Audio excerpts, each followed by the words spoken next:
Em meio às guerras comerciais, as tarifas para todo lado, a Venezuela resolve taxar o Brasil. Mas o quanto relevante isso é economicamente falando? Também temos um ponto que é os balanços das empresas que começaram a sair. Essa temporada de balanços começa com, por exemplo, o resultado da WEG, e ela mexeu muito com o preço das ações. Outro ponto que a gente não pode deixar de comentar é o aumento da bandeira vermelha para um patamar 2, o patamar mais alto. E a conta de luz que já tinha aumentado vai aumentar mais uma vez. Meu nome é Fernando Franklin e aqui descomplicamos o mundo financeiro, trazendo as informações mais relevantes no nosso resumo semanal de notícias.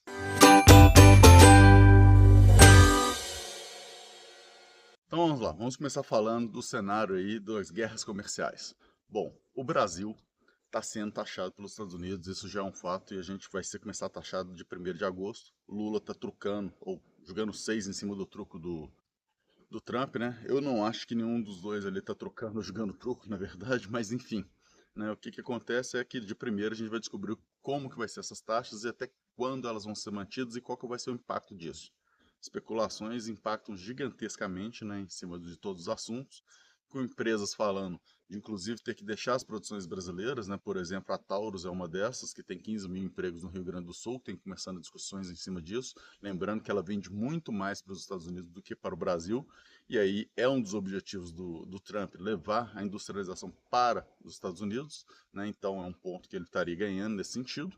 Mas, por outro lado, a gente tem impactos gigantescos aqui no Brasil que não tem como ser levado para lá. Por exemplo, o agronegócio, que estão falando em cerca aí de 6 bilhões de impacto nessas tarifas. Vamos entender como que está acontecendo. No curto prazo, o que acontece é como a gente está exportando menos, ou tem uma tendência de exportar menos, sobra mais produtos aqui no Brasil, né, vai menos para lá, sobra mais e o preço está um pouco caindo nesse sentido. Vamos ver até que ponto a gente vai ter esse equilíbrio e como vai funcionar as coisas. Vamos aguardar e vamos torcer para que tudo dê certo. Porém, nessa conversa toda, a gente tem aí a Venezuela taxando o Brasil. A taxação vai de 15% a 75%. E aí a gente se pergunta, até que ponto, economicamente falando, isso impacta o Brasil? Bom, o Brasil tem exportações para a Venezuela na faixa de 0,4%, 0,5% de todas as suas exportações. Ou seja, o impacto disso é nulo quando a gente fala economicamente, né, da situação. Porém, né, o grande problema dessa situação toda é que a gente tem uma história com a Venezuela, com o governo atual, uma história de apoio, né, de parceria. E aí a gente está taxado? Será que isso aí está deixando alguma coisa no ar que a gente não sabe? E isso que a gente precisa acompanhar, mas é um lado muito mais político do que econômico. E aqui a gente fala mais da parte econômica, né? Então, vamos deixar isso de lado, vamos ignorar e vamos passar para o cenário nacional, trazendo aqui o IPCA e o impacto que a gente vai ter com o aumento, né, principalmente agora, da nova tarifa que a ANEEL colocou, que é a bandeira 2, bandeira vermelha, patamar 2, né, que é a bandeira mais alta. A conta de luz já tinha aumentado agora em julho, né, então para pagamento agora em agosto, né, no meu caso pelo menos, e eu já vi que ela aumentou, eu vi inclusive hoje na conta, e estou vendo que vai ter um novo aumento, ou seja, mais um aumento para a gente pagar, e isso a gente sabe que a energia elétrica é um fator que impacta na cadeia inteira, e aí, consequentemente, a gente tem um impacto gigantesco na inflação, né? Então, vamos tomar esse cuidado e ficar de olho. Tem N outras coisas acontecendo ao mesmo tempo, e a gente precisa ir acompanhando cada uma delas. E eu, né, não tenho a mínima capacidade aqui de tentar fazer uma previsão de inflação, mas o Banco Central, né, através do seu presidente, declarou que pelos próximos 3 anos, o Brasil, no cenário atual, o Brasil vai ficar acima da meta da inflação. E isso é um grande problema. Aí a gente se pergunta, a meta de inflação faz sentido ou sequer deveríamos ter essa meta desse tamanho que está agora? Ela tem que ser ajustada? A gente vai continuar com essa meta para a gente continuar tendo essa taxa Selic tão alta, porque a taxa Selic é alta com o objetivo de atingir ali uma redução da patamar da inflação para poder atingir a meta. Lembrando que eu já falei isso antes, eu acho que nesse momento não importa o aumento de taxa Selic que você faz, você não vai conseguir ter mais impacto na inflação no curto prazo. né? Então é um cenário que está muito ruim. Quando você tem uma alavanca e essa alavanca não começa a fazer efeito mais, é porque a situação já ficou um pouco complicada.